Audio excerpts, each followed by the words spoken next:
गपोड़ी बहू। उमा जी की बहू पिंकी को गप्पे मारने की बहुत आदत थी। वो जब भी किसी के बारे में बातें करती तो बड़े बड़े गप्पे फेंका करती। आसपास के सब लोगों को पता था कि पिंकी बहुत बड़ी गपोड़ी बाज है। लोग उसकी बात पर विश्वास नहीं किया करते थे, लेकिन हाँ, उसकी बातें सुन सुनकर हंसते बहुत थे। अरे बहू, पड़ोस वाली शर्मा जी है ना, उनकी बेटी का जन्मदिन है, तुम भी चली जाना।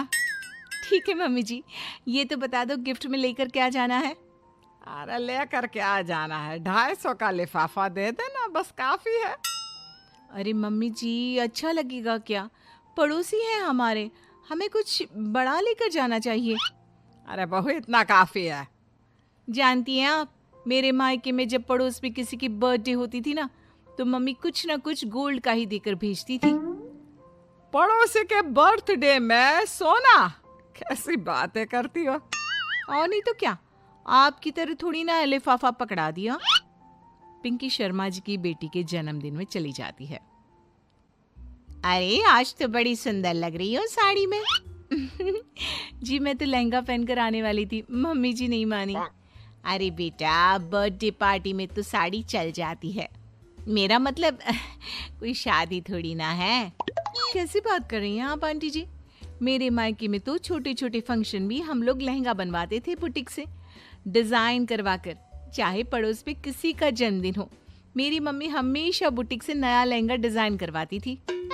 मैंने तो ऐसा कहीं नहीं देखा, ये तो तुमने आज बड़े कमाल की बात बताई। अरे जाने दीजिए, कोई बात नहीं। और बताइए, आपकी बेटी नजर नहीं आ रही? अरे भाभी, मैं यहाँ हूँ, ये देखिए मेरा ड्रेस कैसा लग रहा है। ठीक ही है, मतलब बर्थडे के हिसाब से थोड़ा हल्का है ना। अरे भाभी, इतना सुंदर गाउन पहना है मैंने। मैं ना शादी से पहले अपने बर्थडे पर हमेशा जरी वाला लहंगा पहना करती थी, यही मैं तुम्हारी मम्मी को भी बता रही थी। इसके बाद केक काटने का प्रोग्राम शुरू होता है। सब लोग इकट्ठे हो जाते हैं। शर्मा जी की बेटी का केक देखकर पिंकी से रहा नहीं जाता। उसके अंदर का गपोड़ी बाज बाहर निकल कर आ जाता है। अरे इतना छोटा सा केक! अरे बेटा, मेहमानों के हिसाब से ही है, जितने लोग इतना बड़ा केक। आंटी जी, कम से कम 4 या 5 मंजिल वाला केक तो बनाना चाहिए था। आपकी बेटी का बर्थडे रोज रोज थोड़ी ना आता है। मेरे बर्थडे पर हमेशा पापा 4 केक बनवाते थे, सारे केक 4-4 मंजिल के होते थे। वहां पर सारे लोग उमा जी के मोहल्ले के ही थे और वो पिंकी के गप्पे मारने की आदत से अच्छी तरह वाकिफ थे, इसलिए सब लोग उसकी बात सुनकर हंसने लगे, लेकिन किसी ने पिंकी से कुछ नहीं कहा। एक दिन सुबह सुबह पिंकी ने अपनी सास से कहा, मम्मी जी, मेरे मम्मी पापा मुझसे मिलने के लिए यहाँ आ रहे हैं। अरे वाह, ये तो बहुत अच्छी बात है। उनके आने की तैयारी करो, अच्छा अच्छा खाना बनाओ। वैसे कब तक आएंगे? मम्मी जी फ्लाइट से आ रहे हैं, कल शाम को 4 बजे की फ्लाइट है। फ्लाइट? लेकिन बेटा, तेरा मायका तो यहाँ से 2 घंटे की दूरी पर है। तेरे मम्मी पापा फ्लाइट से कब से आने लगे? अरे मम्मी जी, आपको पता नहीं है, मेरे मम्मी पापा ना आधे घंटे की दूरी के लिए भी फ्लाइट का टिकट बुक करवाती है। अरे गप्पे थोड़े कम मारा करो बहू, कोई फ्लाइट से तब आएगा ना जब यहाँ पर एयरपोर्ट होगा। तुम्हारी मम्मी क्या उड़कर आएगी घर में? अरे हाँ मम्मी जी, मैं तो भूल ही गई थी। वो क्या ना, मेरे मम्मी पापा हमेशा फ्लाइट से ही ट्रैवल करते हैं, तो मेरे दिमाग से ही निकल गया था। अगले दिन पिंकी के मम्मी और पापा पिंकी से मिलने के लिए उसके घर आते हैं। आइए आइए जी, आपका बहुत बहुत स्वागत है। और समदन जी, हमारी बेटे की कोई शिकायत तो नहीं ना? ठीक से संभाल लिया है ना आपका घर? अरे मेरी बहू बहुत समझदार है, घर का काम बहुत अच्छे तरीके से करती है। बस थोड़ा ज्यादा बोलने की आदत है उसे, आपको परेशान करती होगी ना। बात तो आपकी सही है, उसकी थोड़ा ज्यादा नहीं बहुत ज्यादा बोलने की आदत है। लेकिन कोई बात नहीं, आपकी बेटी दिल की बहुत अच्छी है, बस थोड़ा बोलती ही तो ज्यादा है।